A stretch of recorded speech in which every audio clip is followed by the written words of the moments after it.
এই সানস্ক্রিনটার যে কি পরিমাণ চাহিদা এখন, আমি জাস্ট এটা একটা ভিডিও দিয়েছিলাম আর সেখানে বলতেছে আপু এটা স্কিনে দিলে কি ভেসে উঠবে নাকি, সেটাই দেখানোর জন্য আজকে আমি এটা স্কিনে অ্যাপ্লাই করে দেখাচ্ছি। আর অবশ্যই আপনারা সানস্ক্রিন ইউজ করার টাইমে ট্রাই করবেন একটু বেশি করে দেওয়ার জন্য। 2 আঙুলে নেবেন, এগুলো সোজা সোজা করে মাপ দিবেন, মাপ দিয়ে তারপরে ফুল ফেসে আপনারা অ্যাপ্লাই করবেন। চাইলে আপনারা আরেকটু বেশিও নিতে পারবেন, এটা আপনার চয়েস। এন্ড দেন আপনারা ফুল ফেসে খুব সুন্দরভাবে আলতোভাবে অ্যাপ্লাই করে ফেলবেন। অবশ্যই চোখের মধ্যে বেশি ঘষাঘষি করা যাবে না সানস্ক্রিন দেওয়ার পরে।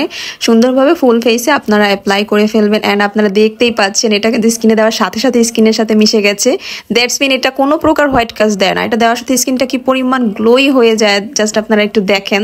মানে এটা কি বলবো, স্টুডেন্ট বাজেট ফ্রেন্ডলি প্রাইসের মধ্যে যে এত ভালো একটা সানস্ক্রিন পেয়ে যাবেন, তাও আবার কোলাজেন আছে এই সানস্ক্রিনের মধ্যে। এটা 3-in-1 একটা সানস্ক্রিন, বুঝতেই পারতেছেন এটা কত ভালো একটা সানস্ক্রিন। আর এটা কিন্তু 70 ml এর একটা সানস্ক্রিন, বুঝাই যাচ্ছে অনেক বেশি কোয়ান্টিটি আছে। আপনারা চাইলে এটা অনেক মাস ইউজ করতে পারবেন। আমি সেল করি বলেই যে প্রোডাক্টটা ভালো বলবো ব্যাপারটা এমন না, প্রোডাক্টটা আসলে ভালো। আর এই প্রোডাক্টটা একটা ভিডিও দেওয়ার সাথে সাথে একটা আপু রিভিউ দিয়ে দিয়েছে।